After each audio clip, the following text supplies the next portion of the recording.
बिस्मिल्लाहिर्रहमानिर्रहीम।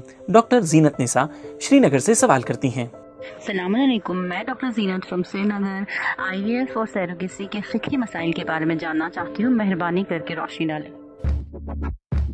आपका सवाल मुस्तनद और मुस्तदल जवाब। कुल्ली तौर पर यह अमल जायज है। इस क्लिप में इस मसले को हम और तफसील से जानने की कोशिश करेंगे।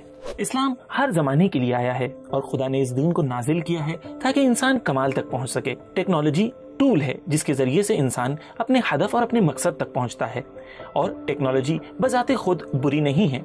इस्लाम और इस्लामी अहकाम ये आपको बताते हैं कि इस टेक्नोलॉजी का कैसे इस्तेमाल किया जाए ताकि अल्लाह के अहकाम पर भी अमल हो और इंसान मटेरियल तौर पर कामयाब हो और कमाल तक पहुंचने की कोशिश करे। हमारे मराजे और उलमा हमेशा न्यू टेक्नोलॉजी से अपडेटेड रहते हैं ताकि मोमिनीन के नए उभरने वाले सवालात को जवाब दे सकें। IVF और टेस्ट ट्यूब बेबी इन सवालों में से एक सवाल है। ह्यूमन रिप्रोडक्शन के कुछ आर्टिफिशियल तरीकों में से पहला, artificial insemination bye husband AIH, यानी अपने शौहर के नुत्फे को आर्टिफिशियल तरीके से रहम में दाखिल करना। AIH का अमल तब करते हैं जब शौहर के सेमेन में फर्टिलाइजेशन की कुदरत कम हो। इस प्रोसेस में 3 स्टेप्स होते हैं। सबसे पहले स्पर्म को कलेक्ट किया जाता है, उसके बाद उसे लेबोरेटरी में उसके ऊपर काम किया जाता है और उस स्पर्म की कुदरत को बढ़ाया जाता है, और फिर उसके बाद उसे औरत यानी बीवी के रहम में इंजेक्ट किया जाता है। शरीयत के हिसाब से AIH के प्रोसीजर में कोई भी मुश्किल नहीं है, यानी जायज है। लेकिन मौलाना साहब, स्पर्म कलेक्शन किस तरह करेंगे, क्योंकि शरीयत ने मैस्टरबेशन को तो हराम करार दिया है। जी, आपने बिल्कुल सही कहा। मास्टरबेशन बिल्कुल हराम है और गुनाहाने कबीरा में से भी है। लेकिन बीवी अपने शौहर के लिए मास्टरबेशन या इस्तेमना करे तो ये जायज है और इस जरिए से स्पर्म कलेक्शन किया जा सकता है। आर्टिफिशियल इंसेमिनेशन करना इस सूरत में कि स्पर्म और एग दोनों शरीम मियां बीवी के हों, तो इसका क्या हुक्म होगा? आयतुल्लाह खामेनी जवाब में फरमाते हैं, खुद इस अमल में कोई मुश्किल नहीं है, लेकिन उसके मुकद्दमात में हराम न हो, यानी नामहरम का शर्मगाह या बदन के दूसरे हिस्से को देखने या छूने से परहेज किया जाए। अब इस अमल से जो बच्चा पैदा होगा उसके माँ बाप कौन होंगे? आयतुल्लाह खामेनी जवाब में फरमाते हैं, इस अमल के जरिए जो बच्चा पैदा होगा तो उसके माँ बाप वही हैं जिनका स्पर्म और एग है, यानी बाप का स्पर्म और माँ का एग होता है। सेकंड प्रोसीजर IVF, इनवर्टो फर्टिलाइजेशन।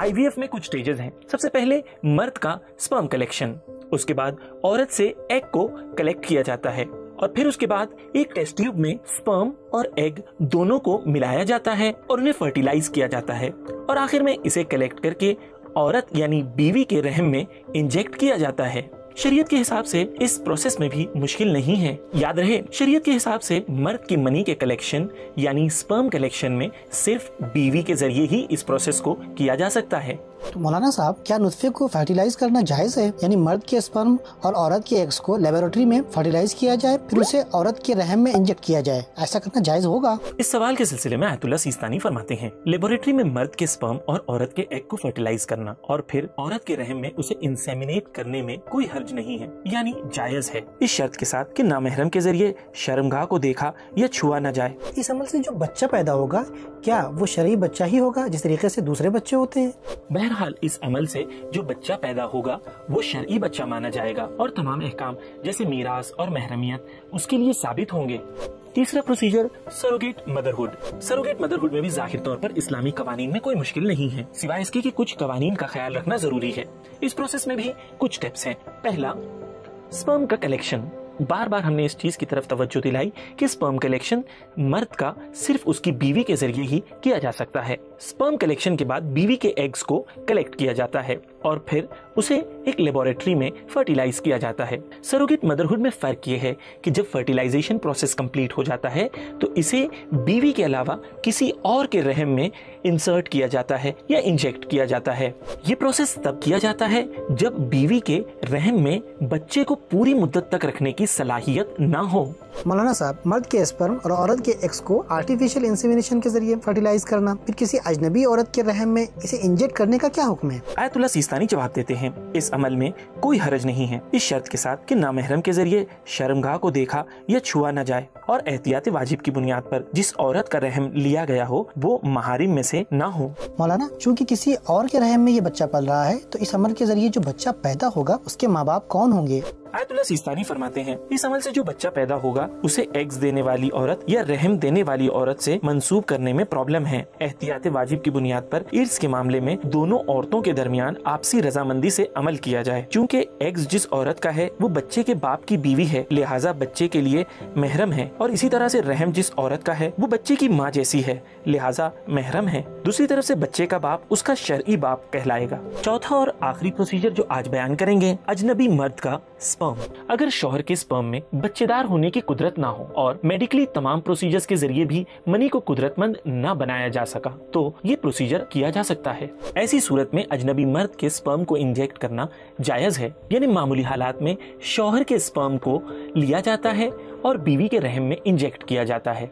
लेकिन क्योंकि शौहर में अब स्पर्म देने की कैपेसिटी नहीं है तो क्या ऐसी हालात में अजनबी का स्पर्म लिया जा सकता है? तो आंसर है हाँ, यानी एक अजनबी मर्द के स्पर्म को लेके कलेक्ट करके और फिर एक औरत के जो उसकी बीवी ना हो उसके रहम में इंजेक्ट किया जा सकता है, जिसके कुछ शरई अहकाम आपके सामने बयान किए जाएंगे। हाँ, आप सवाल ये है कि क्या किसी अजनबी मर्द की मनी को आर्टिफिशियल इंसेमिनेशन के जरिए किसी दूसरे की बीवी जिसके शौहर की मनी में स्पर्म न हो तो उसके रहम में इंजेक्ट किया जा सकता है?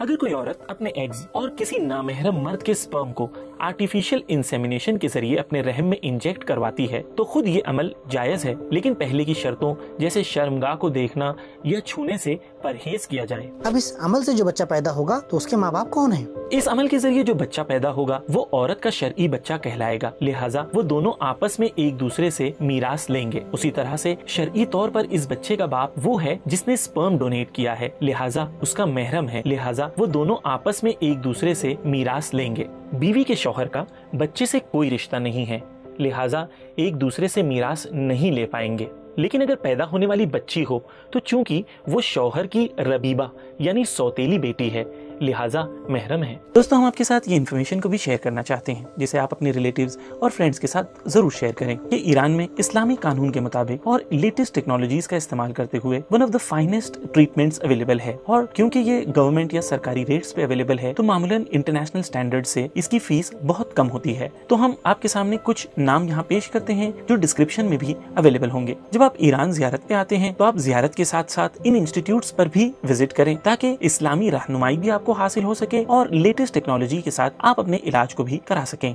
इंशाल्लाह कि आपको ये क्लिप पसंद आई होगी। अपने फीडबैक को कमेंट्स में जरूर लिखें और हाँ, चैनल को सब्सक्राइब करना ना भूलें। इल्तिमास दुआ, खुदा हाफिज।